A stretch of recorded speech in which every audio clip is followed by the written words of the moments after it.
सो आज हम पढ़ेंगे कि हिंदी विषय में अव्यय शब्द। तो अव्यय शब्द जो हैं आपके वो कैसे होते हैं ये पढ़ेंगे, उनके प्रकार पढ़ेंगे और उनके प्रयोग पढ़ेंगे। तो अव्यय शब्द ऐसे होते हैं जिन शब्दों का हम रूप, लिंग या वचन या कारक में, जिनका हम रूप जो है लिंग, वचन या कारक में बदलेंगे। तो आदि के कारण नहीं बदलेगा वो, चाहे हम उसे लिंग में बदल दें, चाहे वचन में बदल दें, चाहे कारक में बदल दें, वो बदलेगा ही नहीं। तो ये लिखा है बदलता है। उन्हें अव्यय या उन्हें जो है अविकारी शब्द भी कहते हैं।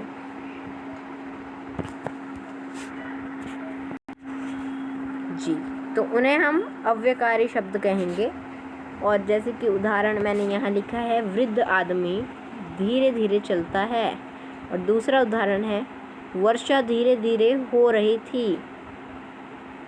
तो देख सकते हैं आप यहाँ पे कि वृद्ध यहाँ पे क्या है, पुल्लिंग है, और वर्षा क्या है, स्त्रीलिंग है। तो जब मैंने जो है धीरे धीरे शब्द को जो है स्त्रीलिंग में प्रयोग किया तब भी ये धीरे धीरे रहा, और जब ये पुल्लिंग में था तब भी धीरे धीरे रहा। तो ये कैसे शब्द हुए? अव्यय शब्द हुए। ठीक है, मेरी कोशिश रहेगी आप सबको ये डीपली समझाना। तो ये मैंने आपको उदाहरण के माध्यमों से समझाया।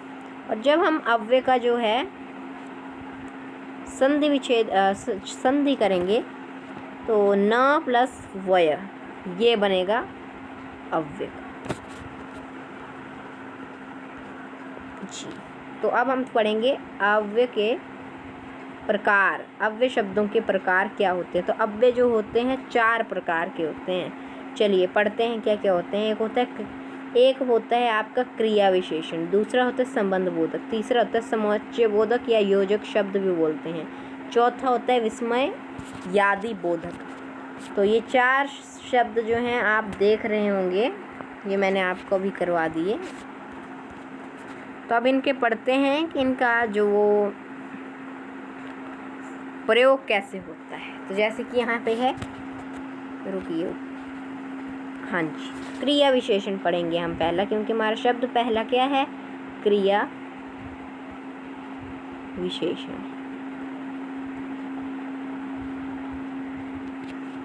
तो क्रिया विशेषण क्या है, ये है इसकी डेफिनेशन मैंने यहाँ लिखी हुई। जहाँ पर क्रिया और विशेषण दोनों का बोध होता है एक वाक्य में। मतलब कि जैसे कि यहाँ है उदाहरण है, नाना जी अचानक चले गए। तो चले क्या है, क्रिया है, और अचानक क्या है, विशेषण है। तो यहाँ पे हमें जो है विशेषण का भी पता लग रहा है और क्रिया का भी पता लग रहा है। मतलब जिसमें भी आपको विशेषण या क्रिया का पता लगता है उसे हम जो है क्या कहेंगे, उसे हम कहेंगे क्रिया विशेषण। तो आपको समझ आ रहा होगा, ये मेरी गुंजाइश है। तो चलिए अब अगला उदाहरण लेते हैं। आओ यहाँ बैठो। तो बैठो क्या है, क्रिया है। क्रिया क्या होती है, जिसमें काम हो रहा हो। तो बैठना भी काम है ना, खाना पीना, नहाना धोना, चलना फिरना, ये सारे जो है आपकी क्रिया है। विशेषण है जो विशेषता बता रहा है, काला घोड़ा, लाल घोड़ा, पीली पतंग कि है कैसी चीज़। तो यहाँ पे क्या है, यहाँ पर कहाँ बैठो, यहाँ पर बैठो, आओ बैठो। अब ऐसा कौन बोलता है, आओ यहाँ बैठो, ये बोलते हैं मेनली मैक्सिमम। तो ये हुआ आपका क्रिया विशेषण, जिसमें हमें क्या पता लगता है, एक हमें विशेषण का पता लग जाए और क्रिया का, दोनों का जो है एक ही वाक्य में पता लगना चाहिए दोनों का। जी, तो अब हम चलेंगे अपना अगले वाक्य की ओर। अगला है हमारा संबंध बोधक। संबंध बोधक क्या है, इसके द्वारा संज्ञा या इसमें सीधा ही पता लग रहा है, जिसमें हम किसी संबंध, जो चीज़ जो है संबंध बताएगा ये वाक्य कि संबंध कहाँ है उसका। इसके द्वारा संज्ञा या सर्वनाम का अन्य शब्दों से संबंध को दर्शाया जाएगा। जैसे घर के पास मंदिर है, किसके पास मंदिर है, ये मैंने अंडरलाइन भी किया है बॉक्स में, इसको ज़रूरत नहीं है मुझे करने की। तो मैं एक बार रेड से भी कर देता हूँ, आपके लिए इजी हो जाएगा। अब घर के पास मंदिर है, अगर हम ये लिखें घर मंदिर है तो गलत हो जाएगा। किसके पास मंदिर है? घर के पास मंदिर है। तो ये क्या, ये कैसा हुआ? ये हुआ आपका संबंध बोधक। ठीक है। दूसरा देखिए, छत पर मोर है। अब ऐसा लिख दें, अगर छत मोर है तो ये सही नहीं है। क्यों सही नहीं है? क्योंकि इस पे पर नहीं है। पर क्या है? इसका संबंध है कि किस पर? मोर है। अब ऐसा थोड़ी होता है कि हम इसे ऐसे ही लिख दें, है ना? तो वही मैं आपको समझा रहा था। ठीक है। तो और यहाँ पे भी लिखा के पास संबंध को यहाँ पे भी मैंने लिखा है के पास संबंध को बता रहा है, पर संबंध बोधक है। तो ये संबंध बता रहे हैं कि किसके पास संबंध है, तो वो संबंध बोधक हुआ जिसमें संबंध को दर्शाया जाएगा। अगला है हमारा समुच्चय बोधक। ये है अगला हमारा। तो समुच्चय बोधक क्या हुए? जो शब्द दो वाक्यों में को जोड़ते हैं। मतलब कि राम और सीता इकट्ठे पढ़ते हैं। राम बस में जा रहा था, लेकिन क्या हुआ? जैसे कि ऐसा भी लिख सकते हैं, मैं स्कूल जा रहा था लेकिन बस नहीं आई। राम आज बीमार है इसलिए वह स्कूल नहीं आ पाएगा। तो ये जो है जो यहाँ पे आते हैं, और जो यहाँ पे मैं आपको बता रहा था कि जो यहाँ पे आते हैं और, इसलिए, लेकिन या इत्यादि, तो ये क्या करते हैं? वाक्य को काट देते हैं। मैं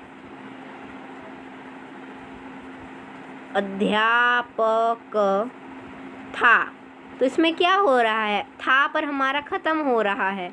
लेकिन मैं और राम, इसमें क्या हो रहा है? वाक्य चला है, कंटिन्यू, आपका ख़त्म नहीं हुआ है। अगर मैं था राम तो ये गलत नहीं हुआ। मैं था राम कैसे हो गया? क्योंकि था के बाद हमें पूर्ण विराम लगाना पड़ेगा, तो हम नहीं लगाएंगे इसमें, क्योंकि यहाँ पे और, इसलिए लेकिन का प्रयोग करेंगे जहाँ पे दो वाक्य जुड़ते हैं या जोड़े जाएंगे। ये भी आपको याद रखना है। तो मैं स्कूल जा रहा था, लेकिन, तो लेकिन क्या है? समुच्चय बोधक। फिर आदि और राम साथ में पढ़ते हैं, ये क्या है? समुच्चय बोधक। इतना सा ध्यान रखना है आपको। अगला है आपका विस्मय बोधक। ये क्या है? ये ऐसे शब्द होते हैं जिनसे हमारे शोक, घृणा, खुशी, भय, यानी कि हमारा सब कुछ प्रकट हो जाएगा। एक तरह का इमेरेटिव सेंटेंस है ये, इसे हम इंग्लिश में इमेरेटिव सेंटेंस बोलते हैं। तो जैसे कि ये क्या हुआ? शोक, घृणा, खुशी, भय, ये हमारे इमेरेटिव सेंटेंस हुआ। कैसे?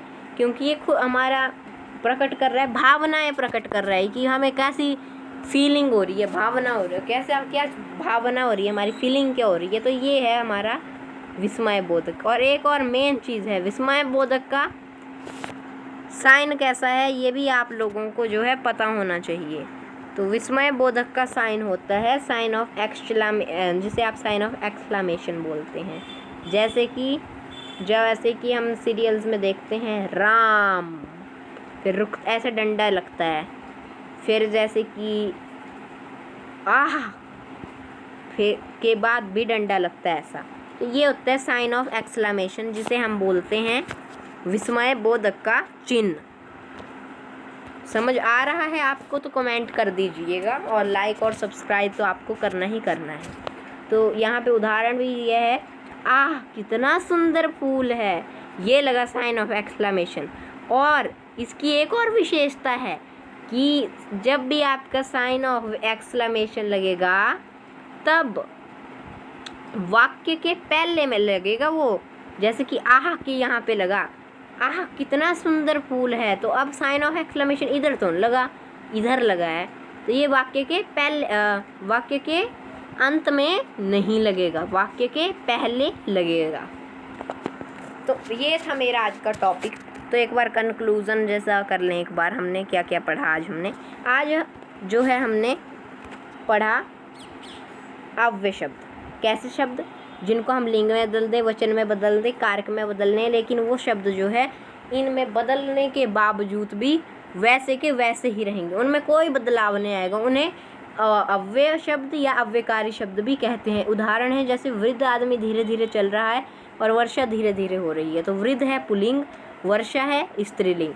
तो जैसे कि मैंने पुल्लिंग में धीरे धीरे लगाया, फिर मैंने स्त्रीलिंग में उसको बदल दिया, तो भी वो धीरे धीरे ही रहा और पहले तो वो धीरे धीरे था ही। तो ये जो है ये नहीं बदला, तो धीरे धीरे क्या हुआ, ये हो गया एक प्रकार का अव्यय शब्द। जैसे कि एक प्रश्न आपके लिए भी है मेरा, सीता जोर जोर से रो रही थी। तो इसमें आपका जो अव्यय शब्द है वो क्या होगा, ये आप मेरे को कमेंट्स में करके दें। चलिए, तो कंक्लूज़न हमारा अव्यय शब्द हो गया। फिर हमने पढ़े अव्यय के प्रकार। तो अव्यय के शब्द के 4 प्रकार होते हैं, जैसे कि मैंने आपको बताया है। क्रिया विशेषण, संबंध बोधक या समुच्चय बोधक और योजक शब्द। इनसे हम योजक शब्द भी बोल देते हैं, किसको, समुच्चय बोधक को। और विस्मय बोधक, और विस्मय बोधक का चिन्ह ऐसा होता है, और ये जो होता है वाक्य के आरंभ में लगाया जाता है, अंत में नहीं लगता है। और नीचे हमने पढ़ा क्रिया विशेषण क्या है। क्रिया विशेषण ऐसा है जिसमें हमें जो है क्रिया का भी बोध हो जाएगा और विशेषण का भी। और कहाँ पे होना चाहिए, एक ही वाक्य में होना चाहिए। ऐसा नहीं कि आप पहले क्रिया, ऊपर वाले वाक्य में क्रिया, नीचे में विशेषण, ये एक ही वाक्य में होगा।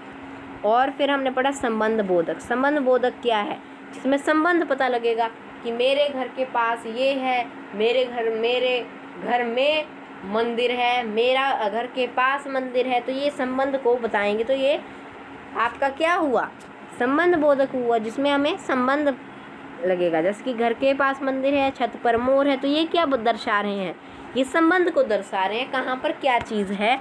और समुच्चय बोधक क्या हुआ आपका, ये ऐसे शब्द हुए जो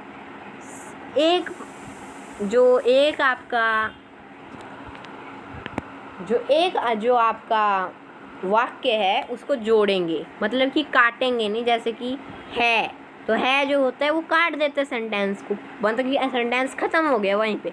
लेकिन ये शब्द जो हैं ये इसको क्या करेंगे, जोड़ेंगे। और क्या क्या शब्द हैं, इसलिए, लेकिन और।